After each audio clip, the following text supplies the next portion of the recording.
Voice, आज की आवाज।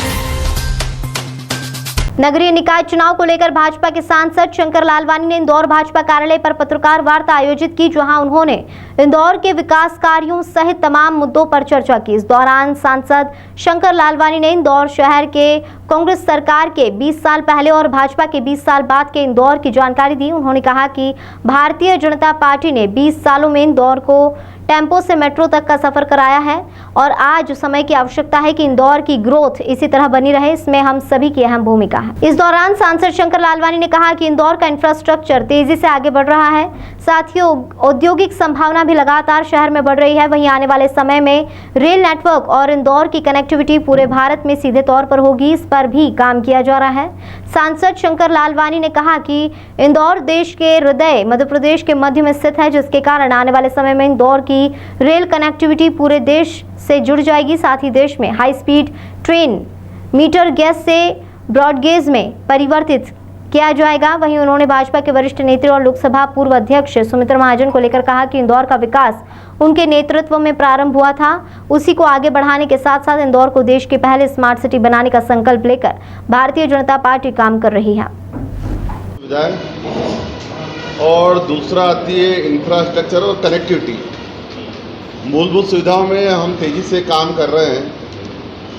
हमने देखा है कि सड़क हो, पानी हो, स्ट्रीट लाइट हो, बिजली हो, साफ सफाई हो, इन सभी योजनाओं पे पिछले 20 वर्षों से लगातार काम हो रहा है। और शहर तेज़ी से कब बढ़ता है? जब इंफ्रास्ट्रक्चर अच्छा होता है। तो हमने देखा है कि किस प्रकार शहर में इंफ्रास्ट्रक्चर बढ़ा है और इसके साथ साथ इस शहर के विकास के लिए कनेक्टिविटी भी अच्छी हो।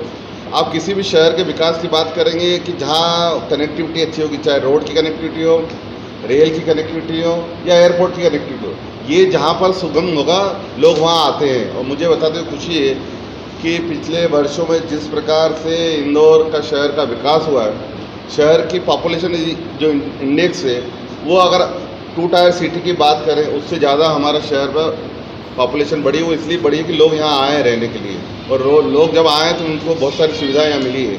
और मूलभूत सुविधाओं के साथ साथ जो मैं बात कर रहा था कि एक इंफ्रास्ट्रक्चर और कनेक्टिविटी को लेकर अगर हम बात करें, कनेक्टिविटी को लेकर इंफ्रास्ट्रक्चर की, तो मेरे पूर्व के महापौरों ने आपके बीच में विषय रखा होगा।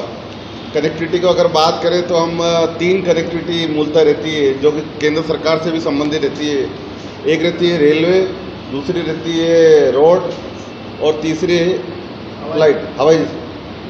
इन तीनों में अगर हम बात करें, रेलवे की बात करें तो रेलवे में आदरणीय ताई जी के नेतृत्व में लगातार काम हुए हैं और आदरणीय ताई जी ने रेलवे सुविधाएं बहुत उपलब्ध कराई हैं। उसको ही हम आगे बढ़ाते हुए हमने देखा है कि इंदौर से अगर हम बात करें उज्जैन की तरफ वाया फतेहपुर जो हमारा स्टेशन है डायरेक्ट, और वाया देवास होते हुए उज्जैन, तो ये मीटर गेज को ब्रॉड गेज में कन्वर्ट भी किया गया और इलेक्ट्रिफिकेशन काम लगभग पूर्णता की ओर है। फतेहाबाद वाला हो गया, लेकिन इंदौर और देवास वाला थोड़ा रह गया, जो आने वाले 1-2 महीने में पूरा हो जाएगा।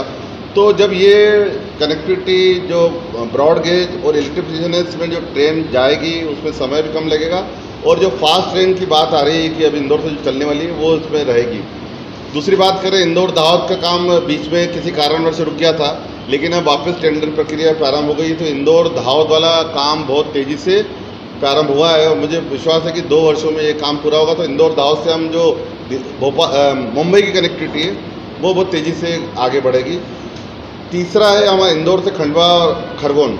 हमने देखा आगे तो काम चल रहा है, मऊ तक काम हमारा हो गया है। मऊ से सनावद वाला जो काम है उसको लेके जो इशू था, खास करके ग्रेडियंट को लेके इशू था, क्योंकि इसमें